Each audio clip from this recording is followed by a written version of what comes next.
The massive silver ship hung in space above Earth like a floating city. Ambassador Velith pressed his long, slender fingers against the viewing window and watched the blue planet spin slowly below. His deer-like ears twitched with nervous energy. After 300 years of searching, the Galactic Council had finally found another intelligent species. "They call themselves humans," said Dr. Korth, the Council's chief scientist. His rabbit-like nose wiggled as he spoke. "Early scans show they have built cities, developed technology, and even reached their moon." Velith nodded. "Good. The Council always welcomes peaceful species. Have you prepared the standard greeting?" "Yes, Ambassador. We will invite them to join our great alliance of civilized worlds." The Galactic Council had been the galaxy's governing body for over 2,000 years. It was made up of dozens of species who had learned that cooperation was better than conflict. The Velathi, with their graceful movements and plant-based diet, served as diplomats. The Korthans, quick and clever, handled science and technology. The Zixians, with their beautiful feathers and musical voices, managed culture and communication. All of them had one thing in common. They were prey species who had survived by being smart instead of strong. Dr. Korth activated the communication array. "People of Earth, this is Dr. Korth of the Galactic Council. We come in peace. We wish to meet with your leaders and welcome you to the greater community of intelligent life." The response came faster than expected. "This is President Martinez of Earth. We welcome you to our solar system. Please send a small delegation to our space station." Within hours, Velith and his team were aboard the human space station. The Tide humans who greeted them looked strange. They walked upright like council species, but something felt different. Their eyes faced forward instead of to the sides. Their teeth included sharp, pointed ones. And they moved with a confidence that made Velith uncomfortable. "Welcome to humanity," said General Harrison, a tall man in a green uniform. "We're excited to learn about other intelligent life." The cultural exchange began immediately. Humans showed the aliens their art, music, and technology. The council delegates shared stories of their peaceful worlds and successful cooperation. But Dr. Korth could not stop studying the humans themselves. During a break, he pulled Velith aside. "Ambassador, I need to run some tests. Something about these humans worries me." "What do you mean?" "Look at their anatomy. Forward-facing eyes suggest they track moving prey. Those teeth are designed for tearing meat. And watch how they move. They do not scan for danger like we do. They look for opportunities." Velith dismissed the concern. "Many species eat meat, Doctor. That does not make them dangerous." But Dr. Korth insisted on running his scans. He studied human DNA, analyzed their bone structure, and researched their history through their own records. What he found made his fur stand on end. Humans were persistence hunters. Their ancestors had chased prey animals across vast distances until the prey collapsed from exhaustion. Even worse, they had evolved from pack hunters who worked together to bring down larger, stronger animals. The doctor's hands shook as he read further. Human history was filled with warfare. They fought each other constantly, and each war made them better at fighting. They did not avoid conflict like civilized species. They seemed to seek it out. "Ambassador," Dr. Korth whispered urgently, "we need to leave. Now." "What? Why?" "These humans are not like us. They are predators. Apex predators." Velith's eyes widened. "That's impossible. Predator species never develop advanced civilization. They destroy themselves fighting." "Not these ones. They learn to work together. They turn their hunting instincts into cooperation. But Ambassador, they still hunt. Look at this." Dr. Korth showed him human entertainment. Movies about hunting dangerous creatures. Sports where humans fought each other. Video games where the goal was to eliminate enemies. Even their children played games that involved hunting and fighting. "They enjoy conflict," Dr. Korth said. "They see it as entertainment." The final piece of evidence came from human military records. Humans had weapons that could destroy their entire planet. They had built these weapons not because they needed them, but because they could. They prepared for wars that might never come. Ambassador Velith felt sick. "How many of them are there?" 8 billion on their planet, and they are expanding into space. That evening, Velith called an emergency meeting with the ship's senior staff. Around the conference table sat representatives from a dozen species. All of them had evolved from prey animals. All of them had built their civilizations on avoiding predators. "Ladies and gentlemen," Velith began, "we have a problem. The humans are not what they seem." He shared Dr. Korth's findings. The room grew, silent as the implications became clear. Captain Zixa, her bright blue feathers ruffled with fear, spoke first. "If they are pack hunters, they will not stay on their world. They will expand. They will hunt." "What do they hunt?" asked Commander Thex, his long ears flat against his head. "Everything," Dr. Korth replied.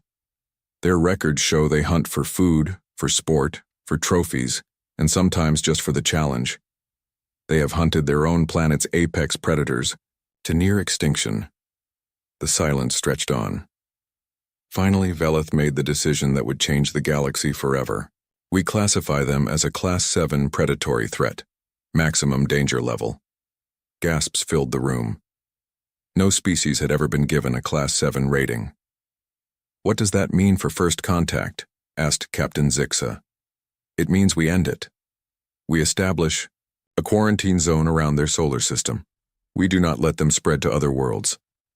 "But Ambassador," protested Dr. Korth, "they have not attacked us. They have been friendly."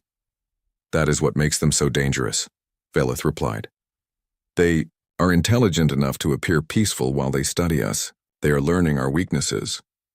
Within hours, the human delegation noticed the change. The aliens became distant and nervous. When General Harrison asked why, Velith struggled to find the right words. "We have learned much about your species," he finally said. "We believe it would be best if we ended cultural exchange for now." General Harrison's eyes narrowed. Those forward-facing predator eyes that seemed to look right through Velith. "I see," the human said quietly. "You're afraid of us. We are simply being cautious. Because you figured out what we are." Velith said nothing, but his silence was answer enough. General Harrison smiled, showing those sharp canine teeth. "You know, General, in all our movies about meeting aliens, we always worried about the aliens being the dangerous ones. We never considered that we might be the monsters." "You are not monsters," Velith said quickly. "You are simply different." "Different," Harrison repeated. "Well, Ambassador, I hope this difference doesn't cause problems between our peoples." But as the alien ship left Earth's orbit, Velith knew it already had. The message he sent to the Galactic Council would reach every member world within days. The peaceful galaxy that had existed for millennia was about to change forever. And deep in his heart, Velith suspected that no quarantine zone would be strong enough to contain a species that had evolved to hunt the hunters. The emergency session of the Galactic Council had been called within 12 hours of Ambassador Velith's report reaching the capital world of Harmony Prime. Representatives from 47 species filled the great chamber, their worried voices creating a symphony of fear. High Chancellor Marin, eldest of the Valathi, called for silence with a gentle chime. Her ancient voice carried across the chamber. "Fellow council members, we face an unprecedented situation. A predator species has achieved spaceflight and advanced technology. Dr. Korth will present his findings." Dr. Korth's ears trembled as he activated the holographic display. Images of humans filled the air above the assembly. The delegates gasped at the sight of those forward-facing eyes and predatory teeth.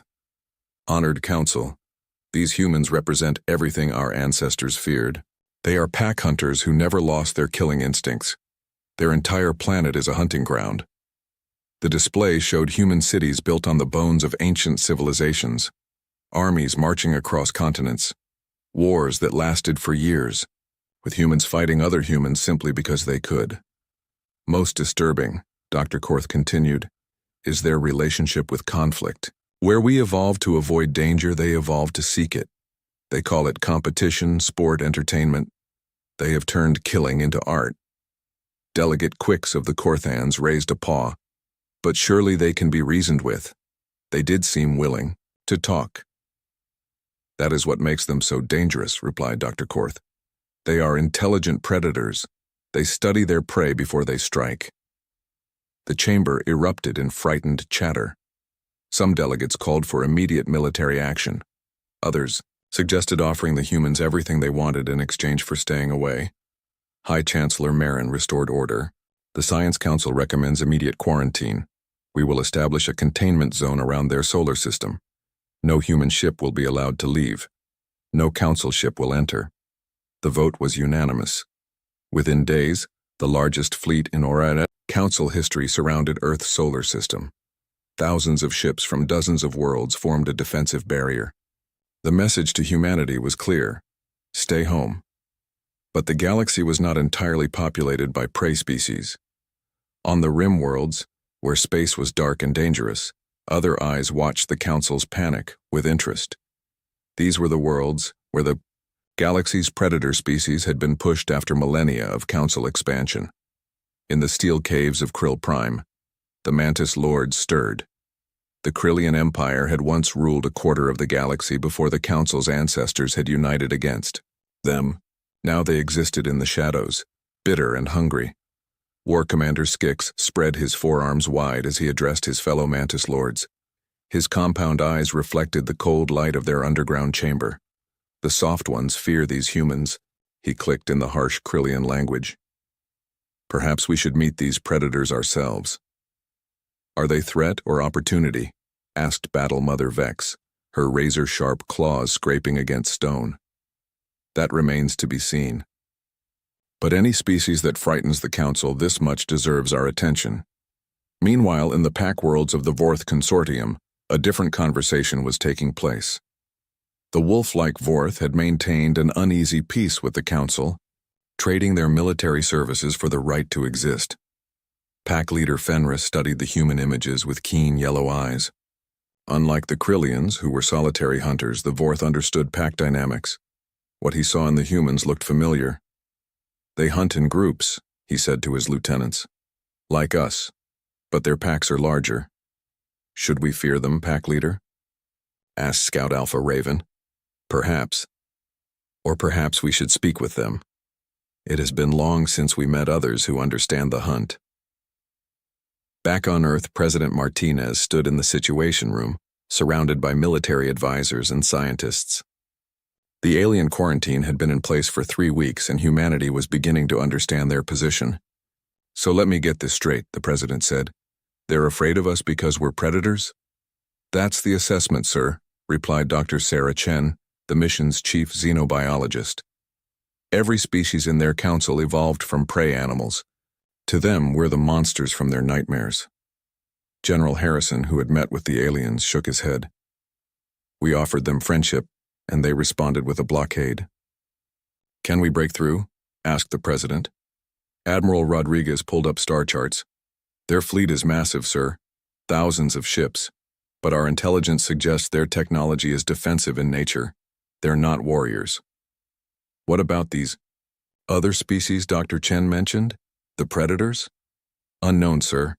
The Council pushed them to the edge of the galaxy centuries ago. We have no direct intelligence on their capabilities. The president made a decision that would echo across the stars. We're not staying in our solar system like prisoners.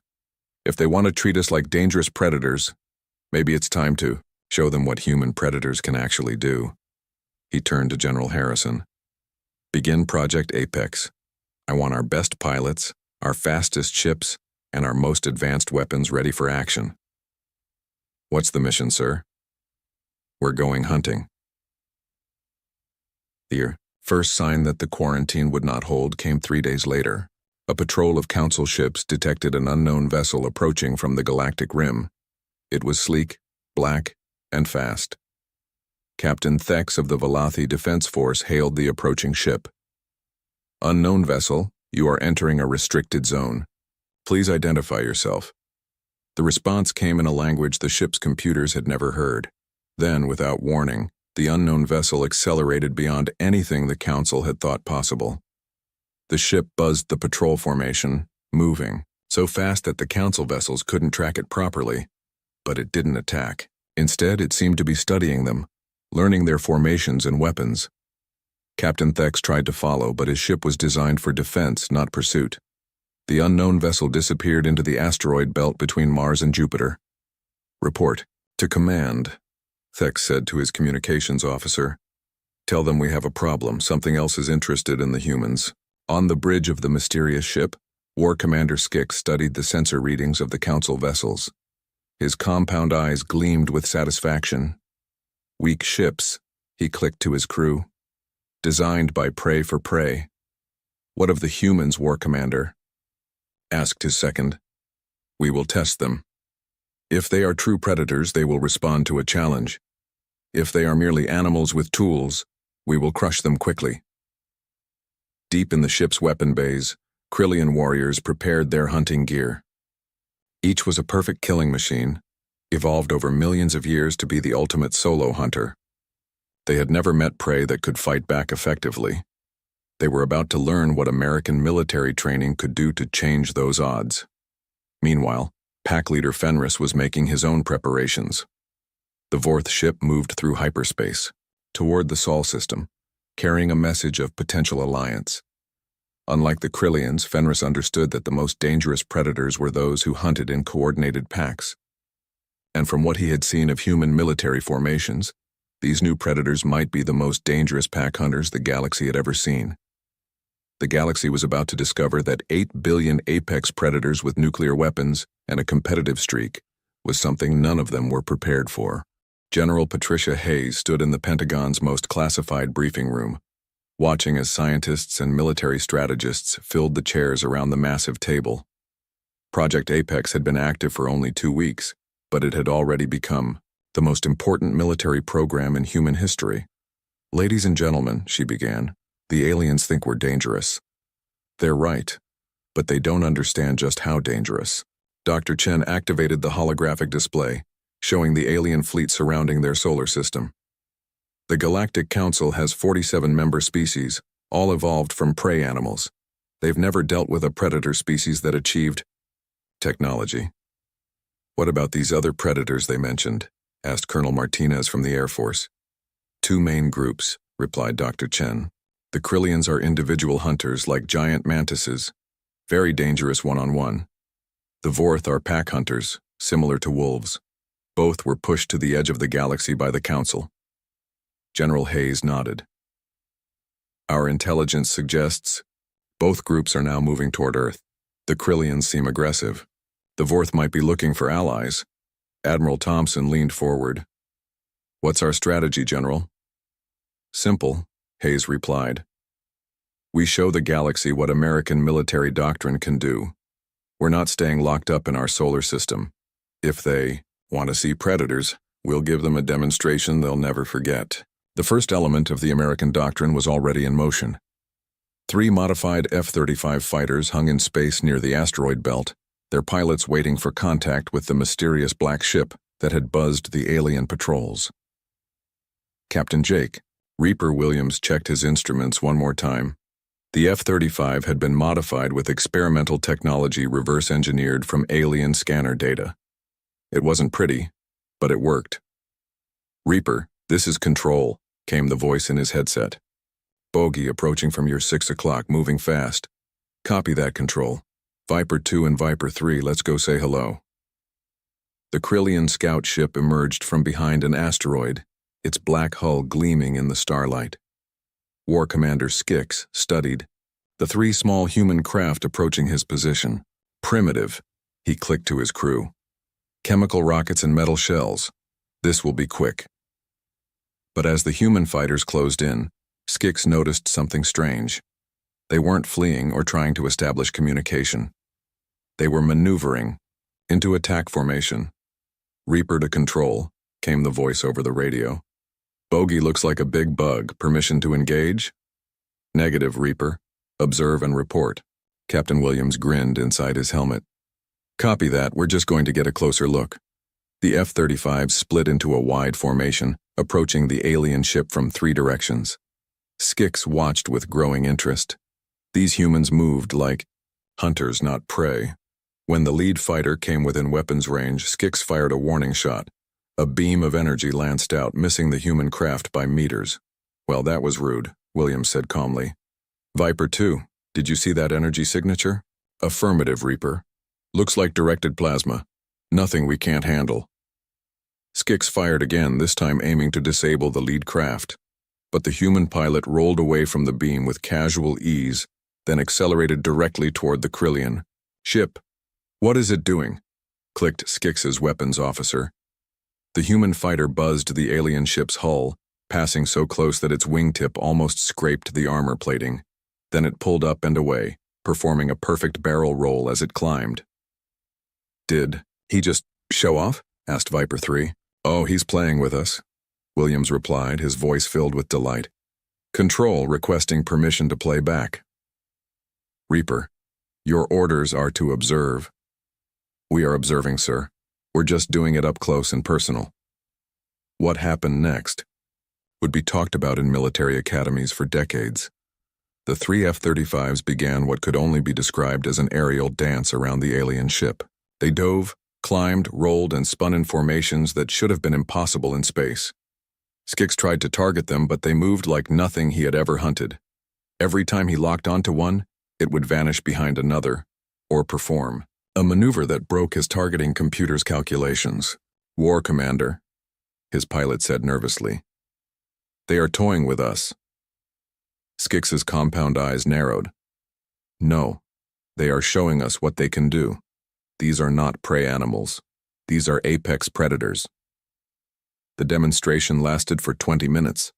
The humans never fired a shot, but they proved that the Krillian ship, despite its advanced technology, could not catch or effectively target them. Finally, Captain Williams opened a communication channel. Hey there, bug boy. Tell your friends that humans say hello, and next time you want to dance, bring better music. The F-35s formed up and flew away, leaving Skix staring after them in shock. War Commander, his second officer asked, what are your orders? Skix was quiet for a long moment. Then he clicked what might have been laughter. Send a message to the Hive Lords. Tell them we have found worthy prey. Begin preparations for the grand hunt. Back on Earth, the footage from the encounter was being analyzed by every military intelligence agency in the world, but it was the reaction of the pilots that caught everyone's attention. Did you hear Williams? Asked Dr. Chen as she replayed the audio. He was laughing during combat. He treated a potentially deadly first contact like entertainment. General, Hayes smiled. That's what makes us different, Doctor. We don't just fight to survive, we fight because we enjoy the challenge. The second demonstration came 3 days later when the Vorth ship approached the outer edge of the solar system. Unlike the Krillians, they came broadcasting a message of peace. Humans of Earth, came the transmission in surprisingly good English. I am Pack Leader Fenris of the Vorth Consortium. We wish to speak with your Alpha leaders. President Martinez decided to handle this meeting personally. The encounter took place aboard the International Space Station, with full military escort. Pack Leader Fenris was impressive even by human standards. Standing 7 feet tall with silver fur and intelligent yellow eyes, he moved with the controlled grace of a natural predator. Your people have frightened the prey species, he said without preamble. They see you as monsters. And what do you see us as? Asked President Martinez. Fenris smiled, showing sharp white teeth. Fellow hunters, but perhaps more dangerous than even my people. How so?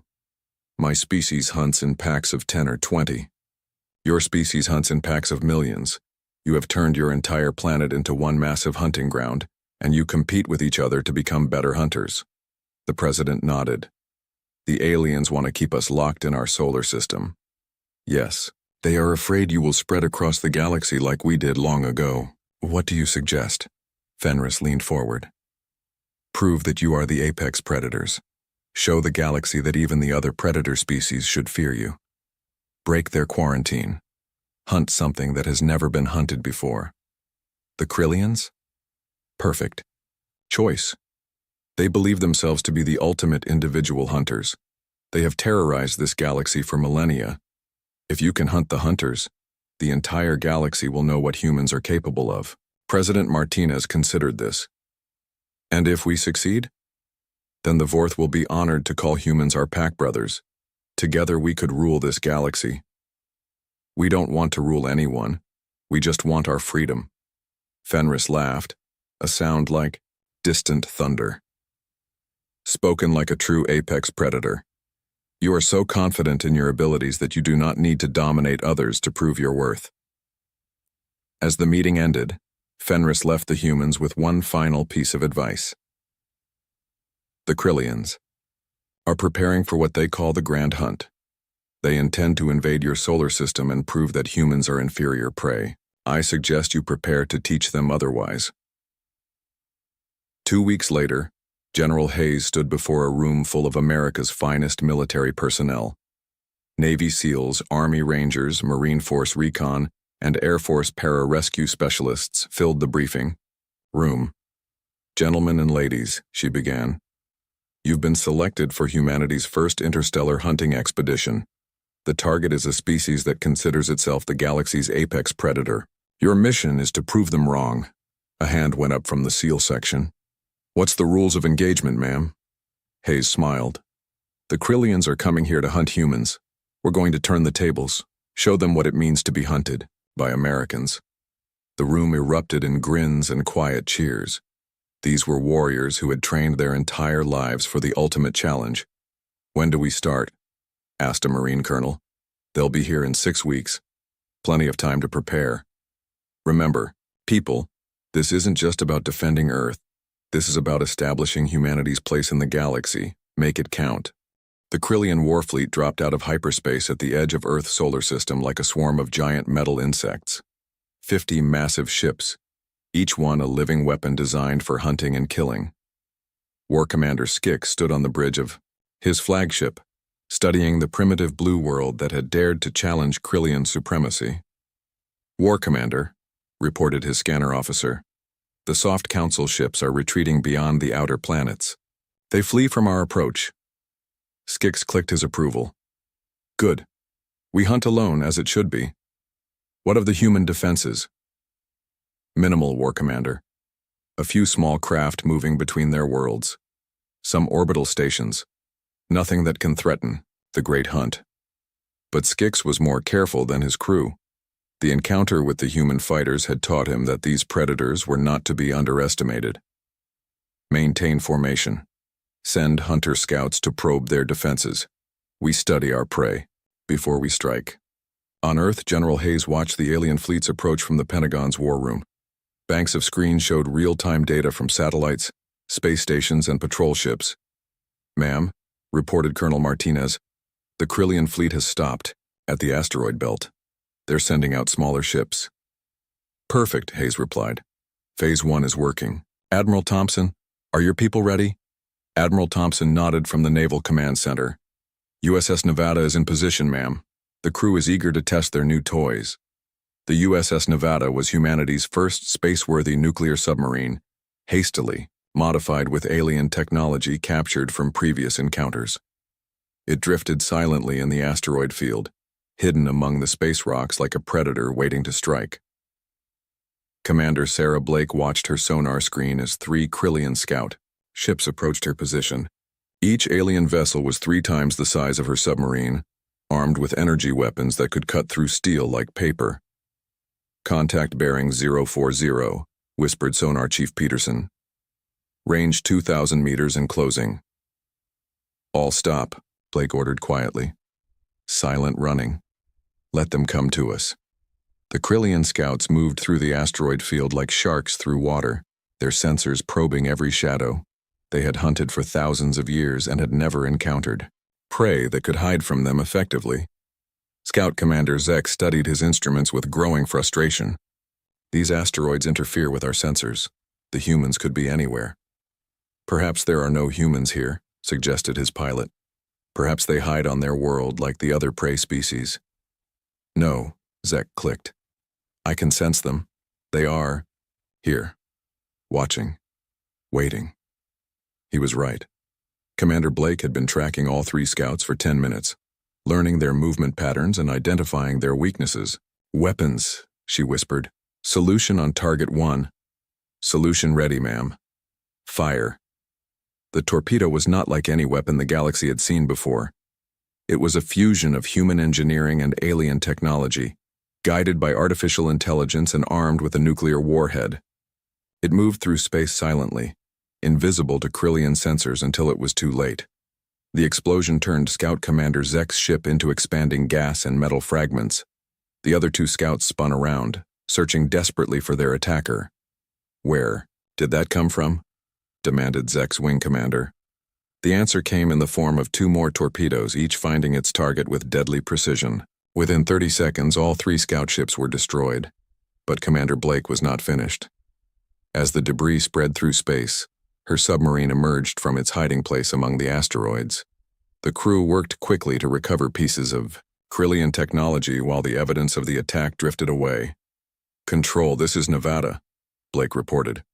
3 targets neutralized, samples recovered, moving to secondary position. On the Krillian flagship, alarms wailed as the loss of the scouts was detected. War Commander Skix stared at his tactical display in disbelief. "Gone?" he clicked. "All 3 scouts?" "Yes, War Commander. No distress signals, no sensor contacts. They simply vanished." Skix's compound eyes gleamed with something that might have been excitement. "Impossible. Nothing can hide from Krillian hunters. Perhaps the humans have better stealth technology than we estimated," suggested his second. "Or perhaps," Skix said, slowly, "they are better hunters than we estimated." The war commander made a decision that would haunt him for the rest of his very short life. "Send in the hunter alphas. If the humans want to play hiding games, we will show them what real hunters can do." The hunter alphas were the Krillian Empire's elite warriors. Each one was a living weapon, evolved over millions of years to be the perfect solo predator. They had never been defeated in single combat. 6 hunter alpha ships detached from the main fleet and headed toward Earth. Each one carried a warrior that had terrorized entire star systems. But they were about to discover that Americans had been preparing for their arrival. Major Lisa Rodriguez crouched in the cargo bay of a modified space shuttle, checking her equipment one last time. Around her, 11 other members of Delta Force made their final preparations. "Remember the plan," she said to her team. "These aliens are supposed to be the ultimate individual hunters. Our job is to show them what American teamwork can accomplish." The shuttle drifted through space, appearing to be nothing more than debris from an old satellite. Its engines were cold, its electronics silent. To Krillian sensors, it looked like space junk. Hunter Alpha Vex studied the human orbital facilities through his ship's viewports. The prey species had built stations and platforms around their world, but none of them seemed to be defended. "Soft targets," he clicked to himself. "This will be easier than hunting Velothi younglings." He selected a communications relay station and moved his ship into position for boarding. The Hunter Alpha's preferred method was to board enemy vessels and hunt the crew through their own corridors. As his ship docked with the human station, Vex activated his personal armor and weapons. He was 8 feet of chitinous nightmare, armed with energy claws and equipped with sensors that could track prey through solid walls. What he found inside the station confused him. There were no humans. The corridors were empty, the lights dim, but his sensors detected 12 life forms hiding in the station's depths. "Ah," he clicked with satisfaction. They huddled together in fear. This will be entertaining. Vex began his hunt, moving through the corridors with the patience of a natural predator. He had all the time in the universe to track down his prey. He never suspected that the prey was hunting him. Major Rodriguez and her team had been waiting in the station for 3 days. They knew everything about the facility's layout, every vent and access tunnel, every blind spot and ambush point. "Target is in Corridor 7, whispered Sergeant Kim through the comm system. "Moving toward Section C." "Roger that," Rodriguez replied. Teams 2 and 3 moved to intercept positions. Team 1 with me. The Delta Force operators moved through the station like ghosts, using passages that Vex didn't even know existed. They had studied Krillian anatomy from the scout ship wreckage and knew exactly how to hurt these aliens. Vex rounded a corner and found himself facing an empty corridor. His sensors told him that humans had been here moments before, but now there was nothing. Where did they go? He wondered aloud. The answer came from above. Major Rodriguez dropped through a ceiling panel directly onto the alien's back, while her team members emerged from side passages with weapons drawn. Vex spun around, his claws sparking with energy, but the humans were already moving. They fought as a unit, covering each other's movements and attacking from multiple angles. The Hunter Alpha had never faced anything like it. Individual prey he could handle, but these humans moved like parts of a single organism, anticipating each other's actions and working together with deadly efficiency. Impossible, he clicked as human weapons found the weak points in his armor. How do they move so fast? Practice, Major Rodriguez replied as she placed a shaped charge against the alien's chest. Lots and lots of practice. The explosion echoed through the station. When the smoke cleared, Hunter Alpha Vex was down, his armor cracked, and his weapons scattered. Control, this is Rodriguez, the Major reported. Package secured. One very surprised alien hunter ready for pickup. Similar scenes played out across the solar system as American Special Forces engaged the other Hunter Alphas. Navy SEALs boarded alien ships in the middle of space battles. Army Rangers set ambushes in asteroid mining facilities. Marine Force, recon teams hunted the hunters through the corridors of space stations. Within 12 hours, all 6 Hunter Alpha warriors had been captured or killed. Not a single American casualty. On the Krillian flagship, War Commander Skix stared at his tactical display in growing horror. His elite hunters, warriors who had never been defeated, had been systematically eliminated by human prey. How is this possible? He demanded. War Commander, his communications officer reported. We are receiving a transmission from the humans. Put it through. General Hayes appeared on the main screen, speaking from the Pentagon. War Commander Skix, this is General Patricia Hayes, United States Armed Forces. We have something that belongs to you. The screen split to show the captured Hunter Alpha warriors, all of them bound and under guard by grinning American soldiers. Your move, bug boy, Hayes said with a smile that showed entirely too many teeth. Want to try for double or nothing? War Commander Skix stared at the human general on his screen, his compound eyes reflecting the cold rage of a predator that had been humiliated. Around him, the bridge crew waited in tense silence for his response. You dare mock the Krillian Empire? He clicked in fury. We are the apex predators of this galaxy. General Hayes smiled that terrifying human smile. Were, past tense. As of today, there's a new apex predator in town. Impossible, you are prey. You hide behind technology and tricks. No, Hayes replied calmly. We adapt. It's what we do best. Skix cut the transmission and turned to his officers. Prepare the fleet for full assault. We will show these humans what real predators can accomplish. But as the Krillian ships moved toward Earth, they found themselves facing something no prey species had ever possessed. A coordinated military response designed by 8 billion apex predators working together. The battle for Earth began at dawn, Pacific time. 50 Krillian warships descended on the planet like falling stars, their energy weapons turning night into day. They expected to find a helpless world cowering before their might. Instead, they found a trap.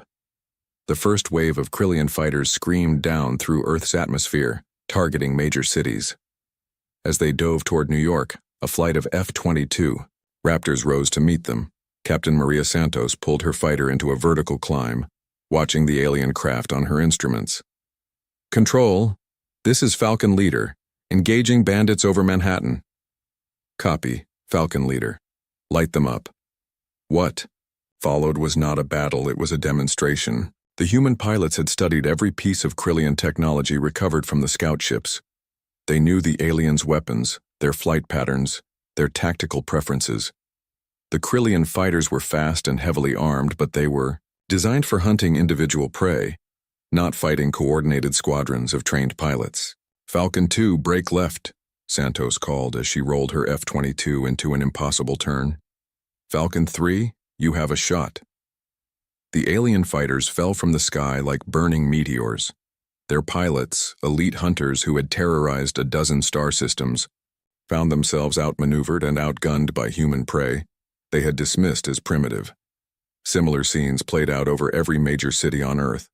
London, Tokyo, Moscow, Los Angeles, wherever the Krillians attacked, they found American pilots waiting for them with weapons that shouldn't have been possible. But the real surprise came when the Krillian capital ships tried to establish orbital superiority. Admiral Rodriguez stood on the bridge of the USS Enterprise, humanity's first space-capable aircraft carrier. The massive ship hung in orbit above Earth, its flight decks launching squadron after squadron of modified fighters. "Admiral," reported her tactical officer. "Krillian dreadnought approaching from bearing 270. She's big, ma'am." 3 times our size. "Size isn't everything, Commander. Launch the Hornets." The FA-18 Hornets that screamed away from the Enterprise looked like standard Navy fighters, but their missiles carried warheads reverse-engineered from Krillian technology. Human weapons powered by alien science. War Commander Skix watched from his flagship as his dreadnought engaged the human carrier. This should have been simple. One Krillian ship could easily destroy a dozen human vessels. But the humans didn't fight like any prey species the Krillians had ever encountered. The carrier launched fighter after fighter, each one carrying weapons that could actually hurt Krillian armor. Worse, they fought as a coordinated unit, covering each other and attacking from multiple directions. War Commander, his weapons officer, reported, "The Devastator is taking heavy damage. The humans are targeting her weapon arrays with surgical precision." "How do they know our weak points?" "Unknown, sir. It's as if they studied our ship designs." They had. American intelligence had been analyzing every piece of Krillian wreckage for weeks, identifying vulnerabilities and developing countermeasures. The Devastator, pride of the Krillian fleet, broke apart under concentrated human fire. As it exploded, Admiral Rodriguez opened a channel to the remaining alien ships. "Attention, Krillian vessels. This is Admiral Sofia Rodriguez, United States Navy. You are in violation of Earth's territorial space. Surrender now or be destroyed." The response was predictable. The Krillians came straight at the human fleet with everything they had. It was exactly what the Americans had been hoping for. "All ships," Rodriguez broadcast, "execute Order 66. Across the solar system, human ships that had been playing dead suddenly came to life. Hidden missile platforms emerged from asteroid fields. Submarines that had been drifting in the void powered up their weapons. The Krillian fleet found itself surrounded by an enemy that had turned the entire solar system into a hunting ground. "Impossible!" Skix clicked as his tactical display lit up with hundreds of human contacts. Where did they all come from? The answer was simple. Americans had been preparing for this fight since the moment they learned about the Krillian Empire. Every military base on Earth had been converted to support space operations. Every submarine had been fitted with rockets. Every fighter pilot had been trained for zero-gravity combat. The United States military had done what it did best, adapt to a new threat and figure out how to destroy it. The battle lasted 6 hours. When it was over, the Krillian Empire's finest fleet was nothing but scrap metal drifting in Earth's orbit. War Commander Skix himself was pulled from the wreckage of his flagship by a team of Navy SEALs. "Well, look what we caught," said Chief Petty Officer Johnson as they dragged the alien commander aboard their assault craft. The biggest bug in the jar. 3 days later, Pack Leader Fenris arrived at Earth with a Vorth fleet of 30 ships. But instead of coming as potential enemies, they came to witness the aftermath of the greatest hunt in galactic history. Fenris stood on the bridge of his flagship, studying the debris field that had once been the Krillian war fleet. His yellow eyes gleamed with something approaching awe. "Magnificent," he growled to his officers. "The humans have done what no species has accomplished in 3,000 years. They have broken the Krillian Empire." "What are your orders, Pack Leader?" asked his second-in-command. "Signal the human fleet. Request permission to come aboard their command ship. I wish to speak with these apex predators personally." The meeting took place aboard the USS Enterprise. Pack Leader Fenris, standing 7 feet tall and radiating predatory power, faced General Hayes and Admiral Rodriguez in the ship's conference room. "You have impressed my people," Fenris said without preamble. "The Vorth Consortium wishes to propose an alliance." "What kind of alliance?" asked Hayes. "A partnership between apex predators. You have proven that humans are the dominant hunters in this galaxy. The Vorth would be honored to serve as your pack brothers. Admiral Rodriguez leaned forward. What does that mean exactly? It means the Vorth worlds will recognize human authority. In exchange, we ask only that you allow us to join your hunts. Together, we could rule this galaxy. General Hayes shook her head. We don't want to rule the galaxy. We just want our freedom to explore it. Fenris laughed, showing sharp white teeth. Even better. A species so confident in its abilities that it doesn't need to dominate others. You are truly the apex predators. Word of humanity's victory spread across the galaxy faster than light. On every council world, prey species huddled in their homes and tried to understand what had happened. The Krillian Empire, which had terrorized. The galaxy for millennia had been destroyed in a single battle by a species that had only reached space a few centuries ago. High Chancellor Marin called an emergency session of the Galactic Council. When the delegates assembled, they found a new seat at the table, one occupied by General Hayes herself. Honored Council, Marin said, her voice trembling with fear and uncertainty. We must discuss the situation with the human species. The situation is simple, Hayes replied. The quarantine is over. Humanity is claiming its place in galactic society. But you are predators, protested Delegate Quicks of the Corthans. You will hunt us. Hayes looked around the table at the assembled prey species. Actually, we won't. You're not challenging enough to be interesting. The blunt honesty of the statement was somehow more terrifying than any threat. What do you want from us? Asked Chancellor Marin. Trade agreements, cultural exchange, tourist visas, the same things any species wants. And if we refuse, Hayes smiled that human smile, then you'll miss out on some very profitable opportunities. But that's your choice. 6 months later, the galaxy had settled into a new reality. The human flag flew over embassies on dozens of worlds. American hunting lodges advertised galactic safari packages for adventure tourists. The Pentagon had established the Interstellar Hunting Corps, elite units trained to track and capture the galaxy's most dangerous creatures. In the former Krillian territories, human colonists were building new settlements. The prey species of the Council had discovered that humans made excellent protectors, as long as you stayed on their good side. Admiral Sarah Chen stood on the observation deck of Deep Space Station Armstrong, humanity's first permanent outpost, beyond the solar system. Through the massive windows, she could see human ships coming and going, carrying explorers, traders, and yes, hunters to every corner of the galaxy.